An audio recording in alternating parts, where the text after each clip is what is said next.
So today we're doing Star Wars: The Rise of Skywalker, and my first reaction right out of the gate is I was giving it about a 6.5 or a 6. And actually, the more I've thought about it, and I've watched it a couple times now, the more it's falling. I'm actually probably right now around a 5 or 5.5. And to give a little perspective on that, for me, if I give it a 10, that means I'm going to go to the movie theaters more than once to see it. A 7 means I'm going to the theaters to see it, and a 0 means you couldn't pay me to go see it.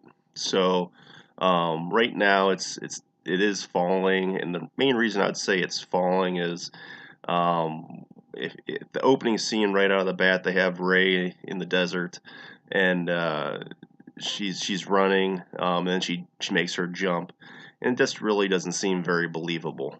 I'm with a lot of people. I think they've given Rey a little bit too much power too quickly. And watching this opening scene, it really just feels like they're um, doubling down a little bit on that, and maybe even giving her more powers, which doesn't, like, again, it doesn't make it very believable to me. Now, I understand that this is a movie. I get that in movies in general, they might be able to do things that aren't really realistic, but what I usually look for is things that are realistic within the confines of the movie itself. And I guess, to be fair, this isn't the first time we've seen somebody with the Force be able to jump like that, and do stuff like that. In the Phantom Menace, Obi-Wan did it actually twice. There's a time when uh, him and Qui-Gon are fighting Darth Maul, and he has to jump up to catch up to Qui-Gon. So he does it there, and he also does it obviously when he kills Darth Maul right beforehand. He's holding on in that pit, and then he just leaps out of nowhere and cuts Darth Maul in half. So this isn't unprecedented, but I would have said it back then. I didn't think that was very believable. And watching this trailer, this also doesn't feel very believable, and it's kind of, like I said, it's kind of bringing my score down a little bit. And in general, I really wish they would actually take it back a little bit. I think they're giving these individuals like Ray and anybody else, I guess you could say, with the Force, a little bit too much power. It's starting to seem a very much superhero-y or Matrix-y, um, and I think they probably should scale it back. If you go back to like A New Hope or the original trilogy, there was a little bit of extra power as you went along in the movies, but it was more dumbed down compared to these newer movies. And I know the newer movies, when they give them all these powers, it makes for a cool sequence and looks good on screen. But again, it starts taking away from the believability, and then they keep on too. It seems like they need something else to one up their last time. So they keep on doing something a little bit more and a little bit more and a little bit more. And when's enough going to be enough for how much power they have? So I wish they would kind of maybe start dumbing it back a little bit in general as well. So, anyways, that was my initial reaction. So let's get into the breakdown of the trailer. So right away we start off with Rey in the desert. She's breathing really hard, and I guess the first thing you think of is she on Jakku or is she on Tatooine? The more I watch the trailer, and we'll get to this a little bit more a little bit later, but I'm thinking this is going to be Tatooine. So then she composes herself, and we hear Luke say three things. He says, "We passed on all we know. 1,000 generations live in you now, but this is your fight." And my reaction, I guess, is the reaction of a lot of people in hearing that, and I just kind of scratch my head, and I just wonder. I mean, in the other movies, she really doesn't have too much training, so I'm just kind of scratching my head as to why this is all being said. Maybe maybe in this movie, obviously, maybe she gets trained even more. So I guess that's always a possibility, but just on the face of it, that doesn't 100% make too much sense. So after Luke says this stuff, you get a wide sweeping view of the desert. Then you see something flying at her. And at first, when I first saw this, I guess I associated with the desert with this might be a pod racer. But as the object gets a little bit closer, you see it's not a pod racer; it's actually a TIE fighter. So Rey then appears to be getting ready to defend herself as this TIE fighter is getting closer. Then you see a close-up of somebody's hands wearing some gloves, holding some controls. And this particular scene is actually kind of interesting because in a scene here in just in a little bit, you'll see that the TIE fighter is not an ordinary TIE fighter, it's more of an advanced TIE fighter. And in general, advanced TIE fighters generally are reserved for more experienced or higher ranking individuals. So it kind of makes you wonder who might be flying this advanced TIE fighter. I guess you kind of wonder, is it maybe Kylo? Someone along those lines. So it's kind of a little bit of a head scratcher as to what might be going on here because they don't show you anything other than the hands. So then after that, they obviously show the TIE fighter get closer, and then they Rey's running, and then she does her little jump that I've already talked about, so I won't get into that too much more. After this sequence with Rey and the TIE fighter, which actually took half the trailer, the scenes start coming a lot quicker. The first noteworthy scene we see Kylo Ren. He seems to be doing battle on some kind of planet. Then we see a little breakaway from that, and we see him welding together his mask that he broke from the Last Jedi. And I'm actually happy they're bringing this back. I was a little disappointed when they got rid of it in the Last Jedi. I always thought that was a good look for him, so I'm actually excited that he's going to have this mask back for this movie. And on top of this, this kind of brings up another thought of, is J.J. Abrams going to be fixing a lot of the things that maybe he didn't like that Ryan Johnson did? I don't know if that's a little insinuation when he's putting together the mask. He's kind of fixing some of the things that he didn't like Ryan did, that Ryan did. I'm not sure. Just something that I thought of, so I guess I'm speculating that, but just a neat kind of little take on that.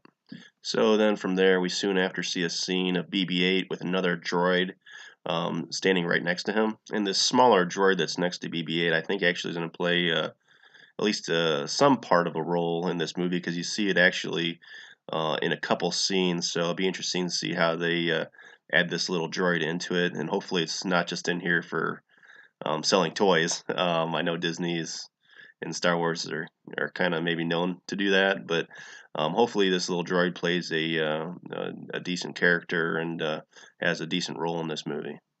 So after that, we get a shot of Billy D. Williams and Chewbacca in the Millennium Falcon, and I'm actually really excited about seeing Billy D. reprise his role as Lando. This is actually probably one of the two highlights of this trailer for me, is seeing him in this, and I've always really liked him. I thought he was a good actor for this movie, and I'm excited to see him reprise this role. From there, we have another shot of a desert scene where some stuff's exploding, and this scene in particular is why I think they're on Tatooine as opposed to Jakku. Because if you look into the sides of this picture here, you see some, I guess, towers or whatever you want to call them sticking out of the dirt. I kind of think those are for moisture farming. So that's why I say this is Tatooine other than Jakku. Obviously, if you remember back to A New Hope, there was stuff that was similar to this. So that's why I'm putting my money on this being Tatooine. After this scene, we see a quick action shot of Poe, Finn, and C-3PO. What kind of reminds me of that ship that was in Return of the Jedi, also on Tatooine. But that's quickly led into another scene where one of the bigger question marks, at least for me, of this trailer is revealed. Now, I'm going to guess that this is something that Rey is either given or finds on Tatooine. I think that's Rey's hands holding that, and obviously it holds some significance. I do think, like I was saying earlier, that J.J. Abrams is going to revisit what he was going with originally, that he's going to kind of reveal that Rey's parents aren't just some drunks. She's going to find out that they are probably a Skywalker or something like that, and this particular medallion is probably going to hold some significant weight as to who her lineage is. So after that, we get to the other highlight of this trailer, and obviously that's Carrie Fisher reprising her role as Princess Leia. And obviously, this is a very sad scene because we all know that Carrie Fisher has already passed away. And I'd be guessing that she's probably going to pass away in this movie as well. So, for all Star Wars fans, Princess Leia holds a dear spot, in our hearts. And so this is actually a very sad scene, but it's also, again, it's one of the highlights of the trailer as well.